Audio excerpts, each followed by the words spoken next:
Sir ಇಲ್ಲಿ ಯಾಕೆ ಕರ್ಕೊಂಬಂದ ಅವನು? ಇಲ್ಲಿ ಏನ್ ನಡೀತು ಸರ್? ಈ ಸ್ಥಳ ಏನಿದೆ ಓಲ್ಡ್ ಹುಬ್ಳಿ ಪೊಲೀಸ್ ಸ್ಟೇಷನ್ ವ್ಯಾಪ್ತಿಯಲ್ಲಿರುವಂತಹ ರಾಯನಾಳ್ ಬ್ರಿಡ್ಜ್ ಅಂಡರ್ ಪಾಸ್ ಹತ್ರ ಇರುವಂತದ್ದು. ಇಲ್ಲಿ ತಾವು ಗಮನಿಸಿದಂಗೆ ಇಲ್ಲೊಂದು 2 ಅಬಾಂಡನ್ ಬಿಲ್ಡಿಂಗ್ ಇದಾವೆ. ನಾನು ಈ ಅಬಾಂಡನ್ ಬಿಲ್ಡಿಂಗ್ ಗಳ ಸುತ್ತಮುತ್ತ ಬಿಲ್ಡಿಂಗ್ ಗಳಲ್ಲಿ ವಾಸ ಮಾಡ್ತಾ ಇದ್ದೆ ಅಂತಂದು ನಮಗೆ ವಿಚಾರಣೆಯಲ್ಲಿ ಹೇಳ್ತಾನೆ. ಆ ಸಂದರ್ಭದಲ್ಲಿ ಅವನಿಗೆ ಸಂಬಂಧಪಟ್ಟಂತ ಐಡೆಂಟಿಟಿ ಎಸ್ಟಾಬ್ಲಿಷ್ ಮಾಡುವಂತದ್ದು ಏನಾದ್ರು Aadhaar card, passbook, ATM card, mobile ಆ ತರದ್ದು ಏನಾದ್ರು ಇರಬಹುದು ಅನ್ನೋ ಕಾರಣಕ್ಕೆ ಇದನ್ನು ತೋರಿಸ್ಲಿಕ್ಕೆ ಕರ್ಕೊಂಡ್ ಬಂದಾಗ ಅವನು ಏಕಾಏಕಿ ಇಲ್ಲಿಂದ ತಪ್ಪಿಸ್ಕೊಂಡು ಈ ಒಂದು ಖಾಲಿ ಜಾಗ ಏನಿದೆ ಇಲ್ಲಿ ಓಡೋಗ್ಲಿಕ್ಕೆ ಪ್ರಯತ್ನ ಮಾಡಿದಂತೆ. ಆಗ ನಮ್ಮ ಅಧಿಕಾರಿಗಳು ಅವನ್ನ ಏರ್ ಫೈರ್ ಮಾಡಿ ಪ್ರಿವೆಂಟ್ ಮಾಡಿದ್ದಾರೆ. ಅದಕ್ಕೂ ನಿಲ್ದೇ ಇದ್ದಾಗ ಅವನ ಮೇಲೆ ಫೈರ್ ಮಾಡಿ ಅವನ ವಶಕ್ಕೆ ತಗೊಂಡಿದ್ದಾರೆ. ಇಮಿಡಿಯೇಟ್ ಹಾಸ್ಪಿಟಲ್ಗೆ ಶಿಫ್ಟ್ ಮಾಡಿದ್ದಾರೆ.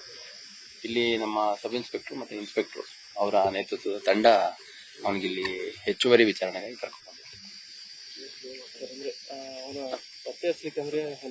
ಅಂದ್ರೆ ಇವಾಗ ಅವನು ಇಂಟ್ರಾಗೇಷನ್ ಅಲ್ಲಿ ಅವನು ಹೆಚ್ಚು ಡೀಟೇಲ್ಸ್ ಅಬೌಟ್ ಹಿಮ್ಸೆಲ್ಫ್ ಹೇಳಿಲ್ಲ. ಒಂದು ಹೆಸರು, ಊರು ಅಷ್ಟೇ ಹೇಳಿದ್ದಾನೆ.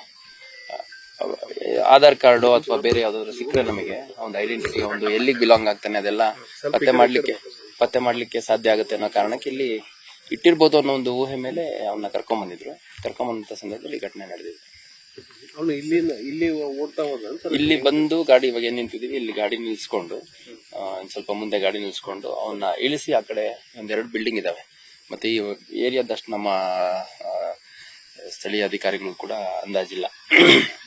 ಸೊ ಆ ಸಂದರ್ಭದಲ್ಲಿ ಬಂದ್ಬಿಟ್ಟು ಯಾವ್ದು ಖಾಲಿ ಬಿಲ್ಡಿಂಗ್ ಅಂತ ನೋಡ್ಲಿಕ್ಕೆ ಮುಂದೆ ಕರ್ಕೊಂಡ್ಬಂದು ನಿಲ್ಸ್ಕೊಂಡು ಆಮೇಲೆ ಮತ್ತೆ ವಾಪಸ್ ಕರ್ಕೊಂಡು ಹೋಗ್ಲಿಕ್ಕೆ ಹೋಗಿದ್ದಾನೆ. ಆ ಕಡೆ ಹೋದಾಗ ಏಕಾಏಕಿ ಕಿತ್ಕೊಂಡು ಓಡೋಗ್ಲಿಕ್ಕೆ ಪ್ರಯತ್ನ ಮಾಡಿದಂತ ಸಂದರ್ಭದಲ್ಲಿ ಅವನು ಈ ತರ ಗಂಭೀರ ಪ್ರಕರಣದ ಆರೋಪಿ ಆಗಿರೋದ್ರಿಂದ ಮತ್ತು ನಮ್ಮ ಅಧಿಕಾರಿ ಸಿಬ್ಬಂದಿಗಳ ಮೇಲೆ ಹೆಚ್ಚುವರಿ ಹಲ್ಲೆ ಮಾಡುವಂತದನ್ನ ತಡಿಲಿಕ್ಕಾಗಿ ಏರ್ ಫೈರ್ ಮಾಡಿ ಅವನಿಗೆ ವಾರ್ನ್ ಮಾಡಿದಾಗ ಕೂಡ ಅವನ ಬಗ್ಗಿಲ್ಲ. ನಂತರದಲ್ಲಿ ಅವನ ಮೇಲೆ 2 ರೌಂಡ್ ಫೈರ್ ಮಾಡಿಬಿಟ್ಟು ಅವನ ವಶಕ್ಕೆ ತಗೊಂಡಿದ್ದಾರೆ. ಇಮಿಡಿಯೇಟ್ ಹಾಸ್ಪಿಟಲ್ ಶಿಫ್ಟ್ ಮಾಡಿದ್ದಾರೆ. ಹಾಸ್ಪಿಟಲ್ ಹೋದಂತ ಸಂದರ್ಭದಲ್ಲಿ ಅಲ್ಲಿ ಬ್ರಾಡ್ ಡೆಡ್ ಅಂತ ಡಿಕ್ಲೇರ್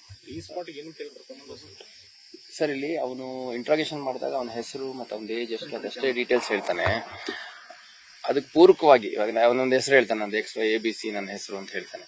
ಆ ABC ಹೆಸರು ಅಂತ ಅಸರ್ಟೈನ್ ಮಾಡ್ಲಿಕ್ಕೆ ನಮ್ಗೆ ಏನಾದ್ರು ದಾಖಲಾತಿಗಳು ಬೇಕಲ್ಲ. ಸೊ ಹಂಗಾಗಿ ಅವ್ನು ಎಲ್ಲಿ ಜನರಲಿ ವಾಸ ಮಾಡ್ತಿದ್ದ ಅಂತಂದ್ರೆ ಇಲ್ಲಿ ನಾನು ಅಲ್ಲಿ ಹೋಗ್ಬಿಟ್ಟು ಅಲ್ಲಿ ಮಲ್ಕೋತಾ ಇದ್ದೆ ಅಂತಂದೆಲ್ಲ ಹೇಳ್ತಾನೆ. ಆ ಸಂದರ್ಭದಲ್ಲಿ ಅವನ್ನ ತೋರಿಸ್ಲಿಕ್ಕೆ ಅಂತ ಕರ್ಕೊಂಡ್ ಬಂದಿದ್ದ. ಅಲ್ಲಿ ನಮಗೇನಾದ್ರು ಆಧಾರ್ ಕಾರ್ಡು ಅಥವಾ ಒಂದೇನಾದ್ರು ಅಕೌಂಟ್ ಡೀಟೇಲ್ಸ್ ಅಥವಾ ಫೋನ್ ನಂಬರ್ ಏನಾದ್ರು ಒಂದು ಡೀಟೇಲ್ಸ್ ಸಿಗ್ಬೋದು ಅನ್ನೋ ಕಾರಣಕ್ಕೆ ಇಲ್ಲಿ ಬಂದಾಗ ಈ ಘಟನೆ ಯಾರಾದ್ರೂ ಬಂದಿದ್ದಾರಾ? ಸದ್ಯಕ್ಕೆ ಯಾರು ಬಂದಿಲ್ಲ. ಅವನು ನಮಗೆ ನಿನ್ನೆ ಇಂಟ್ರಾಗೇಷನ್ ಹೇಳಿದ ಮಾಹಿತಿ ಕೂಡ ಸುಮಾರು 10-12 ವರ್ಷದಿಂದ ಅವನು ಪಟ್ನಾ ಬಿಹಾರ್ಗೆ ಬಿಲಾಂಗ್ ಆಗಿದ್ರು ಕೂಡ ಅವನು ಅಲ್ಲಿಂದ ಹೊರಗಡೆ ಜಾಸ್ತಿ ಬೇರೆ ಬೇರೆ ಕಡೆನೇ ಓಡಾಡ್ಕೊಂಡಿದ್ದಾನೆ ಅಂತ. ಹುಬ್ಳಿ ಧಾರವಾಡಕ್ಕೆ ಕೂಡ ಒಂದು 2-3 ತಿಂಗಳ ಕೆಳಗೆ ಬಂದಿದೆ. ಔಟ್ಸ್ಕರ್ಟ್ಸ್ ಅಲ್ಲಿ ಯಾವಾದ್ರು ಮೇನ್ಯಲ್ ಲೇಬರ್ಸ್ ಈ ಕನ್ಸ್ಟ್ರಕ್ಷನ್ ಸೈಟ್ ಅಲ್ಲಿ ಅಂತ ಕಡೆ ಹೋಗಿ ಕೆಲಸ ಮಾಡ್ತಿದ್ದೆ ಅಂತ ಹೇಳ್ತಾನೆ. ಆಮೇಲೆ ಕೆಲವು ಹೋಟ್ಲ್ಗಳಲ್ಲಿ ಅಲ್ಲಿ ಇಲ್ಲಿ ಹೋಗಿ ಡಾಬಾ ಗೀಬಾ ಟೈಪ್ ಇರ್ತಾವಲ್ಲ ಅಂತ ಕಡೆ ಕೆಲಸ ಮಾಡಿದೆ. ಸೊ ಇವಾಗ ಒಂದು ಫೋಟೋ ಮತ್ತೆ ಡೀಟೇಲ್ಸ್ ಎಲ್ಲ ತಗೊಂಡ್ಬಿಟ್ಟು ಎಲ್ಲೆಲ್ಲಿ ಅವ್ನು ಯಾರಾದ್ರೂ ನೋಡಿದಾರ, ಅವ್ನ ಪರಿಚಯಸ್ ಯಾವ್ದಾದ್ರು ನಂಬರ್ ಇದೆಯಾ ಅಥವಾ ಪರಿಚಯಸ್ಥರು ಊರ್ನವ್ರು ಯಾರಾದ್ರು ಇದಾರ ಅನ್ನೋದನ್ನ ಅಸರ್ಟೈನ್ ಮಾಡ್ಲಿಕ್ಕೆ ಈಗಾಗಲೇ ನಮ್ಮ ತಂಡಗಳು ಆಕ್ಟಿವೇಟ್. ಅವನ್ನ ಹೇಳೋದು ನಾನು ಒಬ್ಬನೇ ಇದ್ದೆ ಅಂತ ಹೇಳ್ತಾನೆ. ಸರ್ ಈಗ ಸಂಬಂಧಿಕರು ಸಿಗದೇ ಇದ್ರೆ ಎಷ್ಟು ದಿನವರೆಗೂ ನೀವು ಬಾಡಿನ? ಸರ್ ಅದನ್ನ ನಾನು ಕೂಡ ಫೈಂಡ್ ಔಟ್ ಮಾಡ್ತಾ ಇದ್ದೀನಿ. ಯಾಕಂದ್ರೆ ಇದು ಈ ರೀತಿ ಘಟನೆ ನಮಗೂ ಕೂಡ ಹೊಸತು. ಹಂಗಾಗಿ ಅದು ಏನು ಕಾನೂನಲ್ಲಿ ಅವಕಾಶ ಇದೆ, ನಿಯಮಾವಳಿಗಳಲ್ಲಿ ಏನು ಹೇಳುತ್ತೆ ಅನ್ನೋದು ಪರಿಶೀಲನೆ ಮಾಡಿ ಅಗತ್ಯ ಕ್ರಮ ಕೈಗೊಳ್ಳಲಾಗುತ್ತೆ. ಹುಡುಗಿ ಬಾಡಿ ಇವಾಗ ಪೋಸ್ಟ್ ಮಾರ್ಟಮ್ ಆಗಿದೆ. ಎನಿ ಟೈಮ್ ಇವಾಗ ಹಸ್ತಾಂತರದಿಂದ 5 ನಿಮಿಷ ಮಾಡ್ತಾರೆ ಅಂತ ಸುದ್ದಿ.